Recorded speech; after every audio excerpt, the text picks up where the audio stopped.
Hello and welcome to Lunchtime News. I am Rhoda Ngonzi. We will dig into it. In an effort to combat the ongoing foot and mouth disease outbreak, Uganda has received a second consignment of 3 million doses from Egypt. Its latest batch arrives just 3 months after the first shipment of 3 million doses in May. The vaccines were received by the Chief of Defense Forces and Senior Presidential Advisor on Special Operations, General Muhoozi Kainerugaba, at Entebbe International Airport.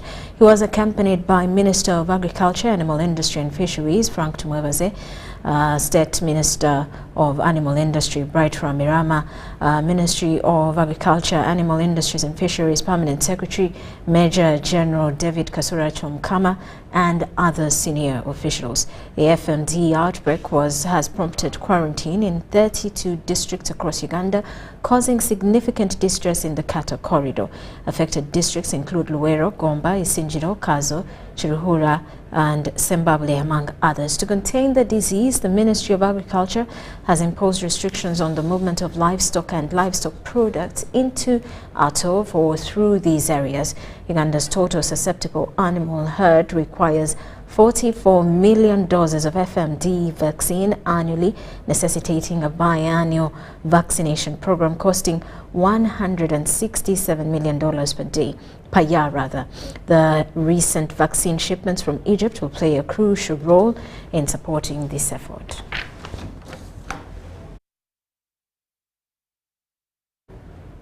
And the Minister for Kampala, Hajat Kabanda, has called on leaders of Chira municipality to collaborate with the Chinese contractors tasked with developing the municipality's infrastructure. She made the remarks while overseeing the signing of 59 billion shilling contract between the contractors SICO Limited and Chira municipality leaders at Chira Municipal Council offices. Chira Municipal Council has followed in the footsteps of Mukono Municipality by signing a significant contract aimed at enhancing infrastructure. This initiative, under the Greater Kampala Metropolitan Authority Urban Development Program, focuses on improving service delivery to residents. Chira authorities have partnered with Chico Limited to undertake the development of Mbogo Bishop Cyprian Road and Kungubiva Munju Road, covering 9 kilometers and 3 kilometers respectively. The project is valued at 59 billion shillings and is part of a $566 million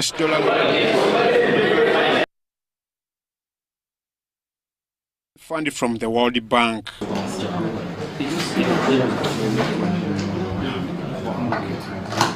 Minister Kabanda urged the local leaders to cooperate with the contractors to ease the work. The designs are ready now because others will have the other time when they're occurring with our contractors. They'll say, well, yes, for us we are ready, but the designs are not ready.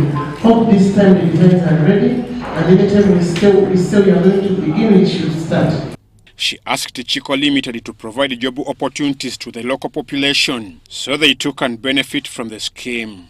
Also observe, like they have already said that we should always involve the local people, local content, 30% is local content. Please make sure you give our youth those jobs.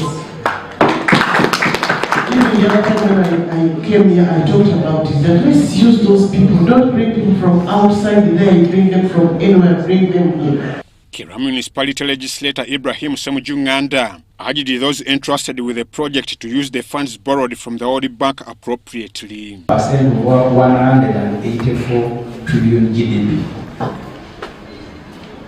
As we all come and congratulate ourselves about this construction, it is another burden, not only to us but also to our children. Wakiso District RD Shimbabas Justin assured the contractors that they would provide them with security, but warned the residents not to steal materials from the sites. Because you know, when it comes to stealing fuel and what, it also falls under security. The Undersecretary in the Office of the President, Monica Edemachu Ejua, called for tidy works. Therefore, I think all is well. And Honourable Minister, we are looking in your direction that the President comes and launches this program officially to work take off. And you have told us you have been in Uganda for 30 years. Meaning all your machines and equipments are here. So you will not take a lot of time to take off with the construction works. The local leaders, led by Kira Municipal Mayor Julius Nsubuga, welcomed the initiative.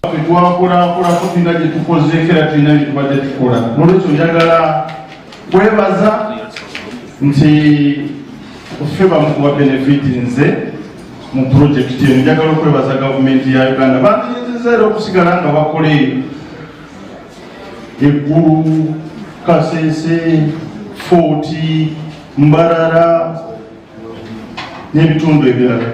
Naye twebaza government ya Uganda yebale nnyo yebalire ddala tujjukira. Ivan Juko for UBC. And government of Uganda has been hailed for liberalizing the education sector to allow for private schools. Let's take a look.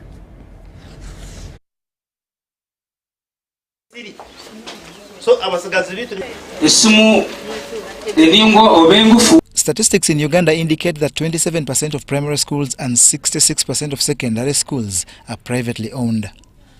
This swells in comparison to 50 years ago when most institutions in Uganda were government-owned, and had that remained the same, but with the population growing like it is, would have called for illiteracy levels rising. But the wise foresight of the National Resistance Movement government a few years ago decided liberalization, which allowed private ownership that has improved the quality and quantity. One such institution that benefited from this is Unique High School in Rubirizi.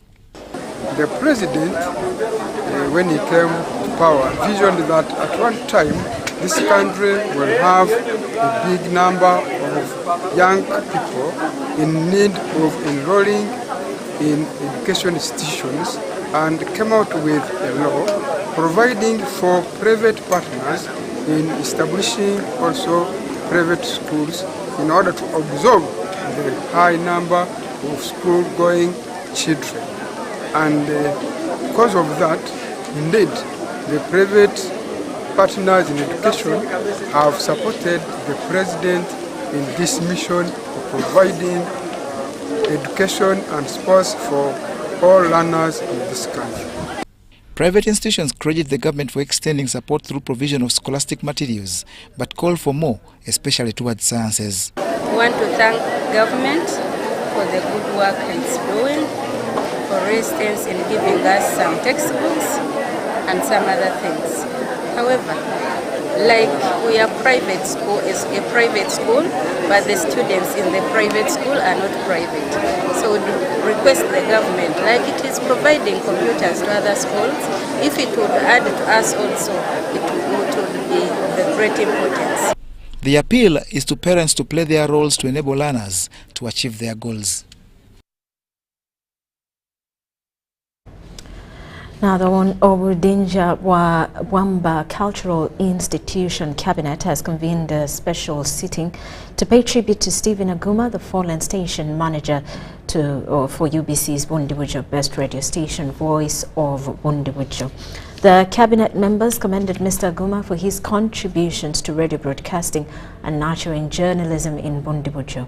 Staff members also described him as a kind-hearted man who hosted educational programs and served as a role model to many.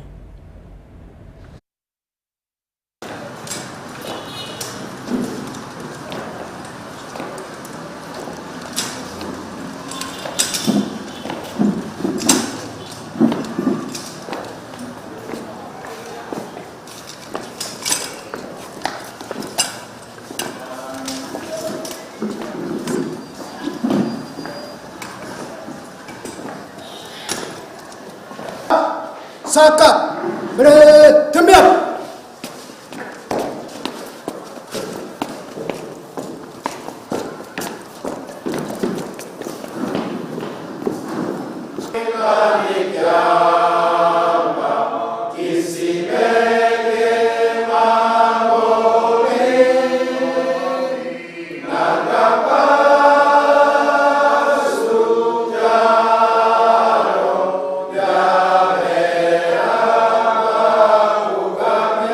So sad or saddened that we have lost our brother Auma, who has been part of the royal family and has been a very strong supporter of the kingdom, a very humble man in the district. And we were proud of him because he has worked for a long time for the government, especially UBC, media, more than 30 years, because some of us went to Kampala for studies. We started knowing him fully when I joined Nakawa in 94. For a long time, since the 1970s, we have known Auma as one of our strong pillars that has been working at UBC since 1976. And Auma Stephen. Harriet Musumba is my name. I work with UBC Voice of Bundibujo. Auma Stephen, now the late, has been our station manager. Auma Stephen, I came to know him, I came at UBC as an intern. So Auma Stephen is such a loving person. He was not only a manager, but a parent, a mentor. He has inspired very many of us, the young journalists in this district and the region at large. I met Mr. Auma the late now in 2016 as an intern. But since then, Auma has been like a father to me. Auma has mentored me. Auma has guided me. Not only me, but the whole staff of Voice of Bundibujo. Auma has been so inspirational to the men of us through his mentorship, leadership, and career. Of the kingdom and the district, ladies and gentlemen, on behalf of Uganda Broadcasting Corporation, I have a written message, but allow me just to give it to you without reading it. Stephen Auma has been a blessing to this country. And it has all been said because he has been a patriot.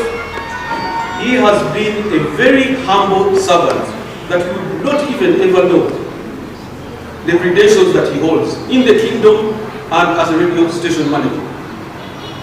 He has patriotically served, for you know the strategic importance that this radio station has been playing.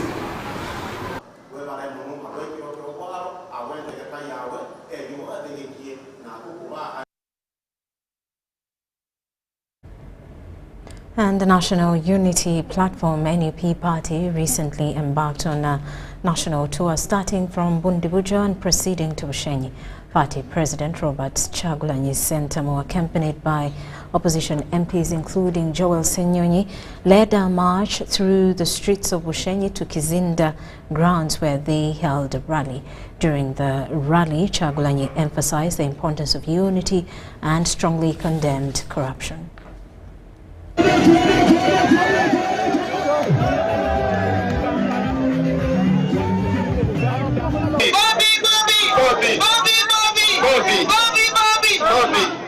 have seen, people want to hear from you.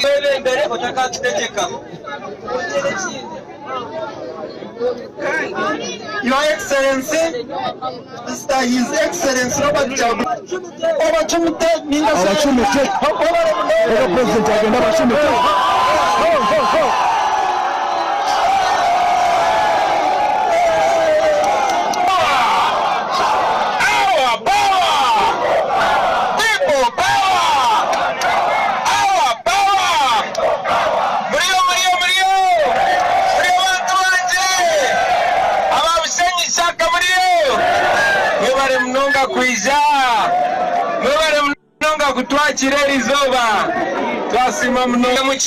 Ankole very different from other parts of Uganda.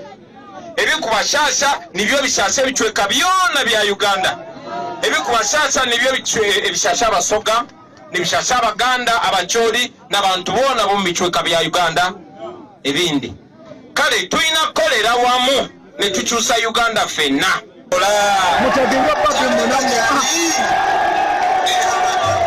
Mutagenge babi.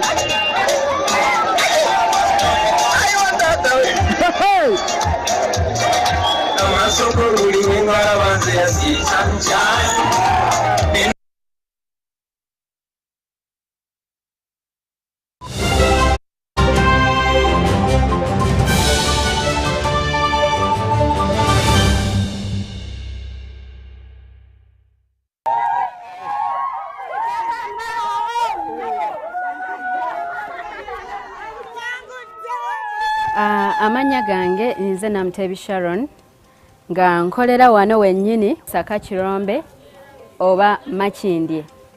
Empangula gye nawanguddemu ssente mbadde nga nkozesa mobile money nga nsindika school fees w'omwana ku ssomero. Okutegeera nti mpangudde nze mutima neegambye nti kambalinde bamale okujja ndyoke nzikirize nti mpangudde. Kyennyinza okubagamba nti si byabafere weewaawo abafere gye bali naye ennamba eri emu yokka era bw'eba ekukubidde omanya eyo si yabafere. Mpulira bulungi nnyo nnyo nnyo era ndi musanyufu nnyo. Naye MTN mobile money mbebaza nnyo mwebale nnyo mwebalire. Together we're unstoppable.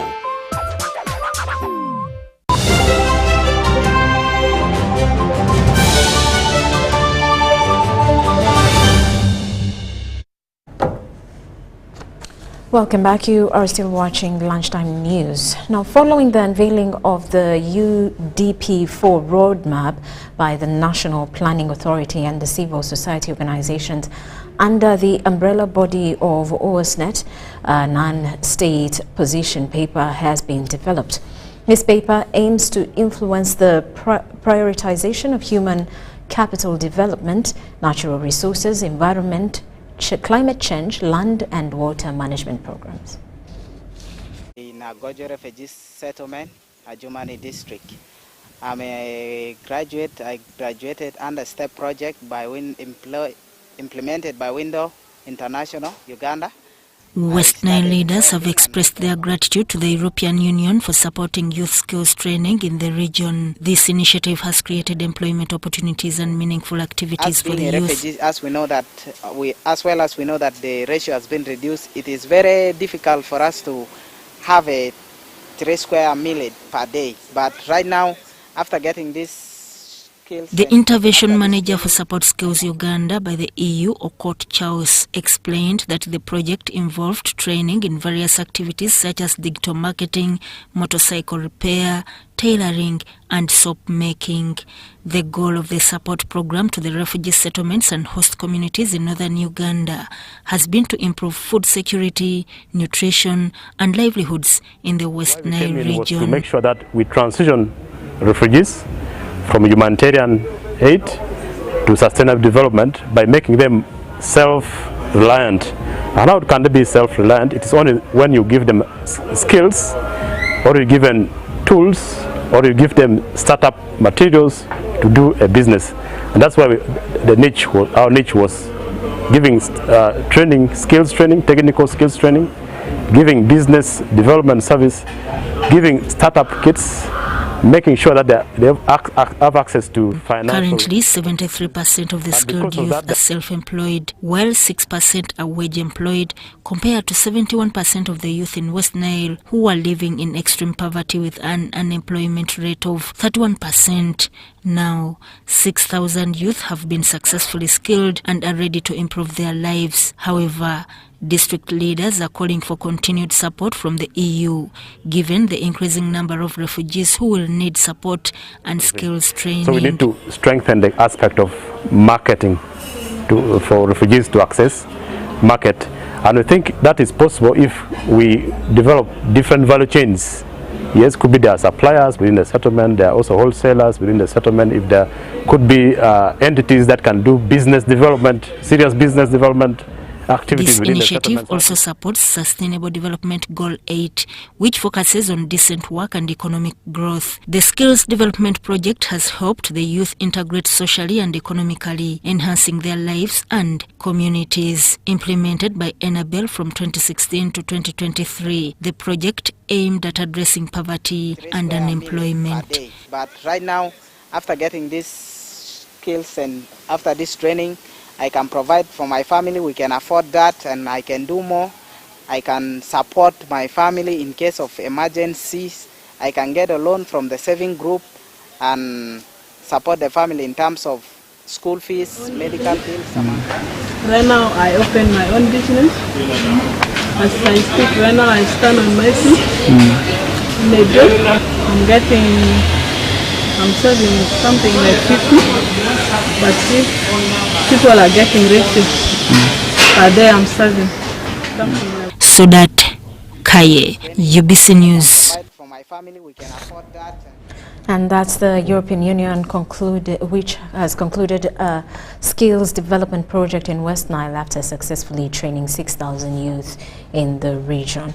Following the unveiling of the UDP4 roadmap by the National Planning Authority and the civil society organizations under the umbrella body of OSNet, a non-state position paper has been developed.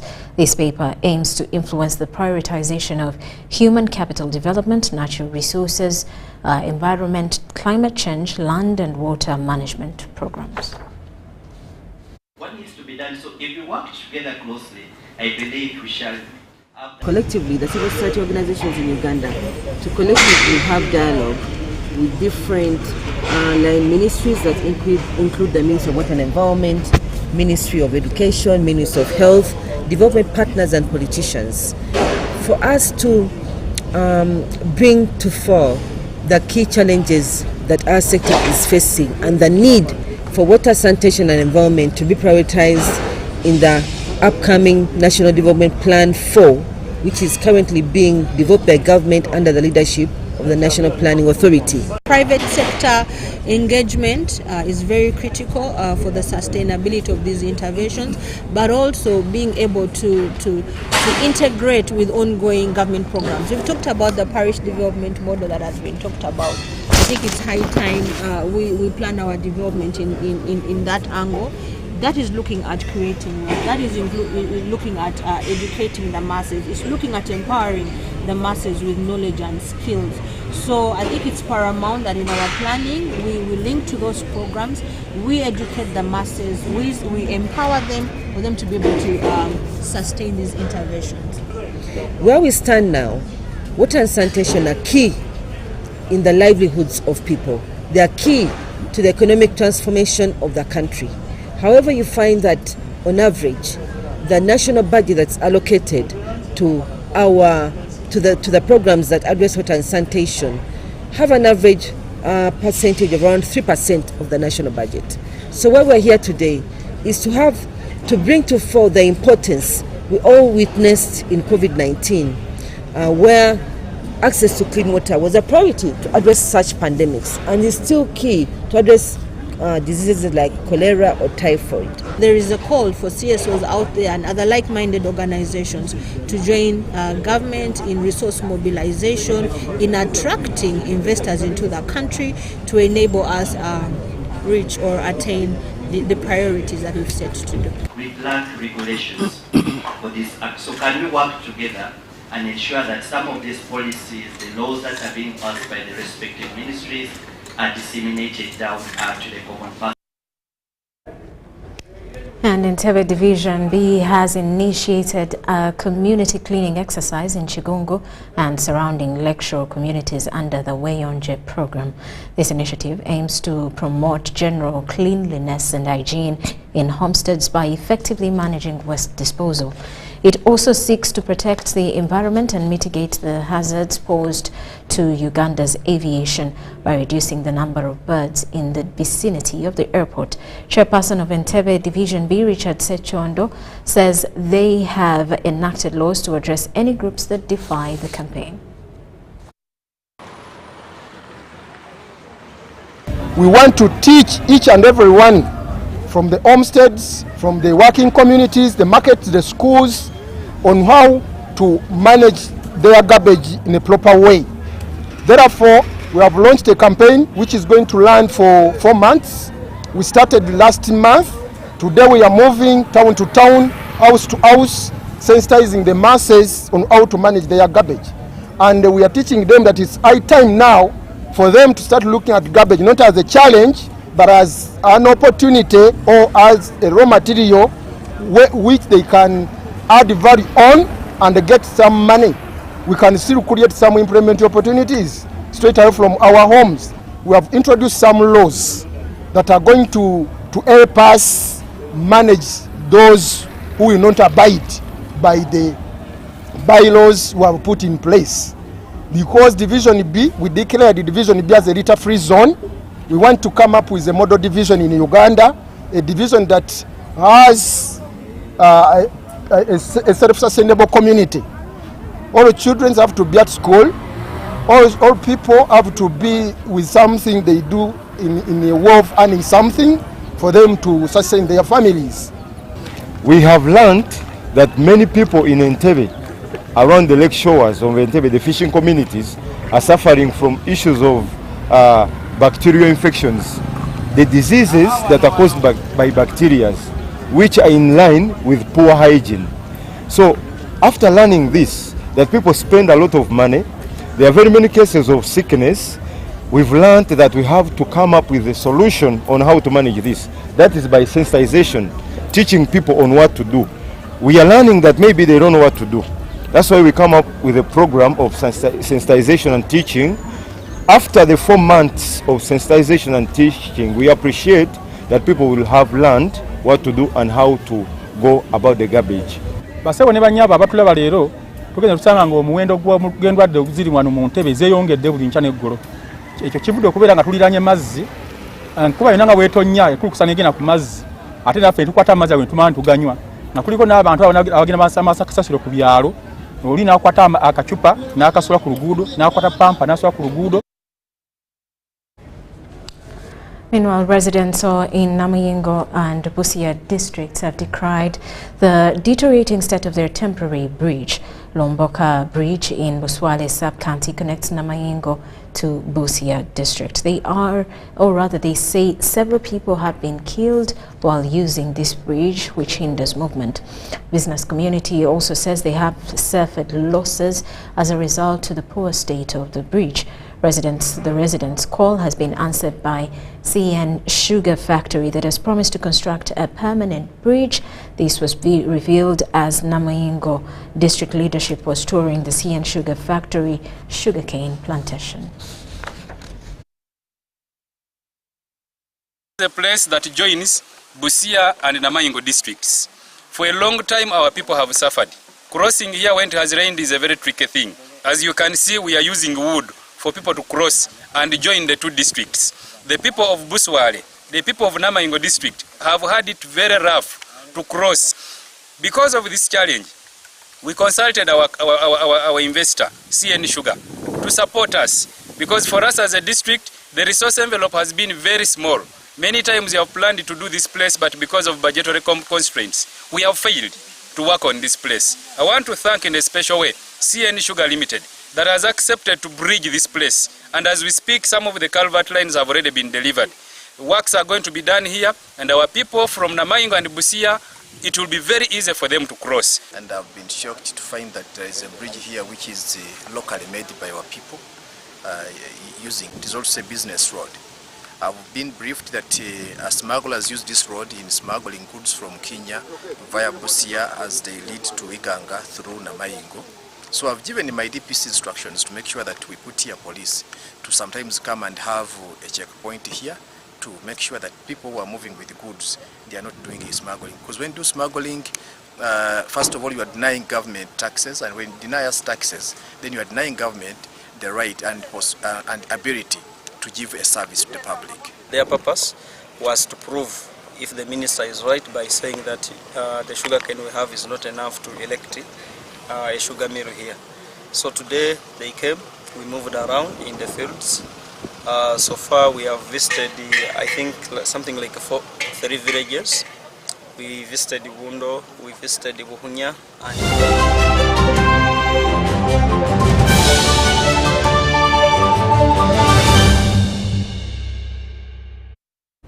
On the international scene, the 2024 Republican National Convention is ongoing, in which delegates of the United States Republican Party are expected to select the party's nominees for president and vice president in the 2024 United States presidential election.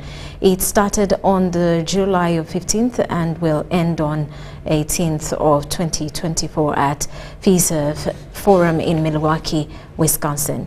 By tradition, because Democrats currently hold the White House, their convention will be conducted after the Republican National Convention.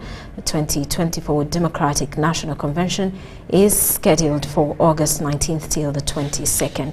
Donald Trump is the nominee for president. Trump is the first Republican presidential candidate to be nominated for president for the third time since Richard Nixon in 1972, and the first Republican candidate nominated 3 consecutive times. This is Carol Van Dam. We're in Milwaukee, Wisconsin, in the Fiserv Center, which is the Republican National Convention venue, and we're hearing that today's theme is security. Make America safe again is what we're hearing from Republicans. Yesterday, of course, Donald Trump announced his vice presidential candidate, which is J.D. Vance. He's an Ohio senator. He's 39 years old, third youngest vice presidential candidate in U.S. history. So that was an important, very exciting announcement. The place erupted in applause and cheers when we were here yesterday on the floor. We talked to a number of delegates who told me that they were 100% behind J.D. Vance. They think he's a great guy. They think that he's going to be great to energize the ticket. Trump, of course, is 78. Vance being 39. He turns 40 next month. He also brings in a different kind of voter, a different kind of support from U.S. voters because he's from the Midwest, which is where Ohio is. And he comes from a very poverty-stricken background. He was an author and wrote the Hillbilly Elegy about his life growing up very poor and one day becoming a Yale graduate.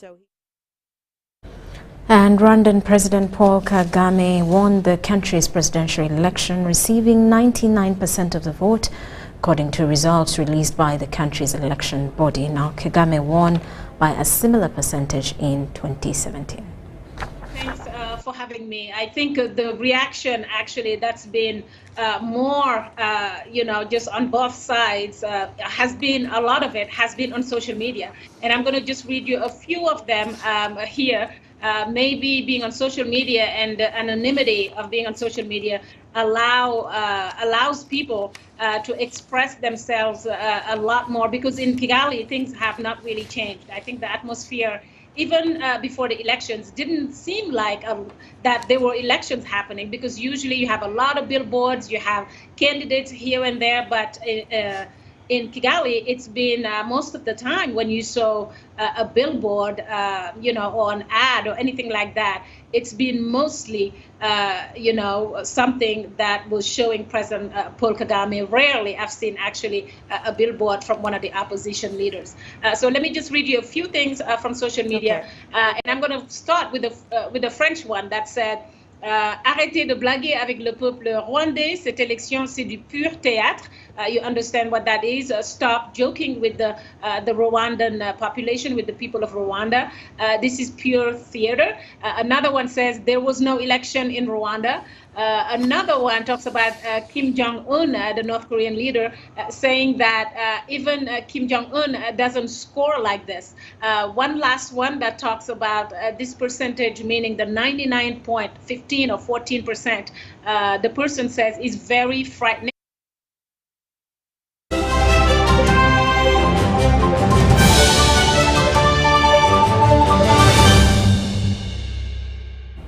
And in sports, MTN, Momo and Uganda Rugby Union have partnered to ensure fans get a worthy experience during the 2024 Africa Rugby Cup, which starts this Saturday. Uganda will later this week host the 8-nation 2024 Africa Rugby Cup.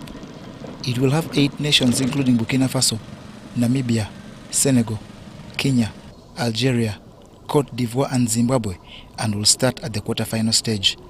Uganda plays Zimbabwe, Namibia versus Burkina Faso, Kenya versus Senegal, and Algeria entertains Cote d'Ivoire. The winner between Uganda and Zimbabwe will face who trumps in the Namibia against Burkina Faso game at the semi-final stage on Wednesday next week.